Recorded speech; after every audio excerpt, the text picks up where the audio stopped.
Eh bien bonjour à tous, bienvenue dans cette nouvelle vidéo. Aujourd'hui on va parler d'un sujet un peu nouveau.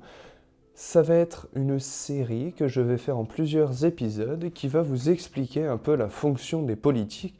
Et on va commencer avec le politique le plus proche des citoyens, j'ai nommé le maire. Alors qui ils sont, comment sont-ils élus, quel est leur pouvoir, quel est leur rôle, est-ce qu'il y en a d'autres à l'étranger et est-il aussi important que ça? C'est ce qu'on va voir aujourd'hui, ce sont les titres de cette vidéo.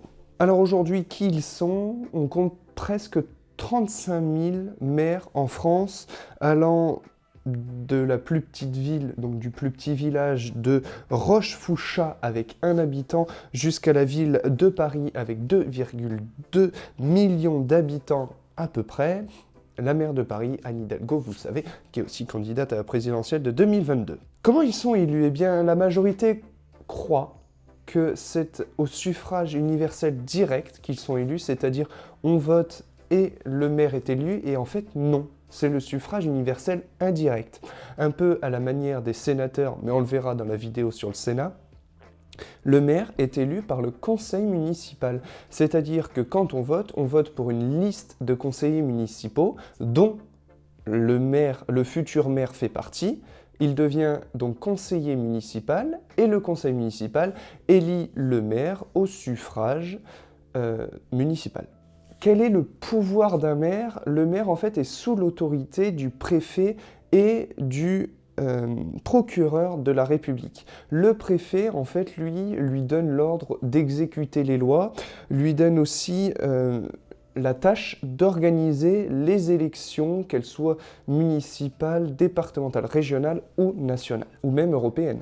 Et le maire est aussi sous l'autorité du procureur de la République. En effet, le maire, grâce au procureur de la République, devient officier de police judiciaire, c'est-à-dire qu'il a le droit de faire des perquisitions, qu'il a le droit aussi de mettre une amende et d'autres choses comme ça. Il est aussi, résultat, grâce à ceci, officier d'état civil.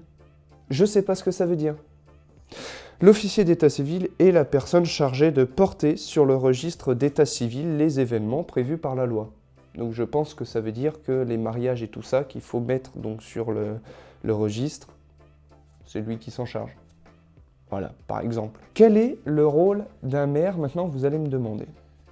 Le rôle d'un maire, donc, c'est d'exécuter en fait les consignes du conseil municipal qui a le contrôle sur l'action du maire. C'est-à-dire que le maire ne peut pas faire des choses tout seul, on le verra après, il peut quand même, mais il doit appliquer ce que le conseil municipal dit. Bon, c'est un peu comme à l'Assemblée nationale, il y a une majorité, généralement le maire qui est élu a la majorité, sauf dans certains cas, comme par exemple à Marseille, où il doit faire avec des petites listes. Et résultat, cette majorité fait un peu ce que le maire veut, quoi. Le maire représente la commune en justice, il passe les marchés, il signe les contrats et il prépare le budget pour les années auxquelles son mandat prévoit. Il peut porter plainte au nom de la commune, ouvrir des salles des classes comme il le veut, mais c'est le conseil municipal qui lui donne ses pouvoirs, et ces pouvoirs sont révocatoires à tout moment. C'est-à-dire si le conseil municipal estime que le maire porte plainte au nom de la commune de façon trop souvent, juste pour ses intérêts, le conseil municipal peut décider de lui enlever ce droit. Il est aussi chargé de la sécurité des concitoyens avec les polices spéciales, notamment la police des plages, on en a dans les Landes, et aussi la police de la circulation. Alors, sont-ils si importants que ça? J'ai envie de dire généralement oui. Ils élisent les sénateurs au même titre que les conseillers départementaux et régionaux. Ils sont les premiers représentants du peuple, c'est-à-dire que si vous avez un problème, c'est eux qu'il faut aller voir. C'est-à-dire que si vous avez un conflit d'intérêts dans la commune, vous allez voir le maire. Si vous avez un problème de sécurité dans un endroit, vous allez voir le maire. Enfin bref, le maire a beaucoup d'impact sur la commune. C'est aussi le maire qui est chargé du développement de la ville.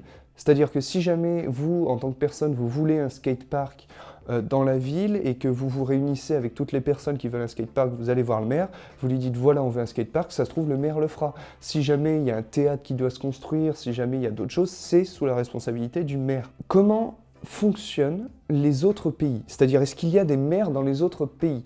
Eh bien, en fait, oui. Au Canada, aux États-Unis, à Malte, au Maroc, en Italie, en Pologne, au Royaume-Uni, en République dominicaine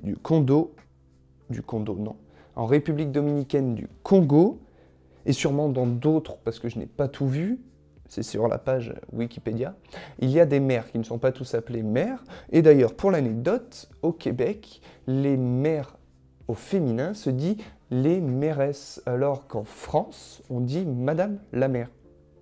Voilà pour l'anecdote. On s'amuse, hein.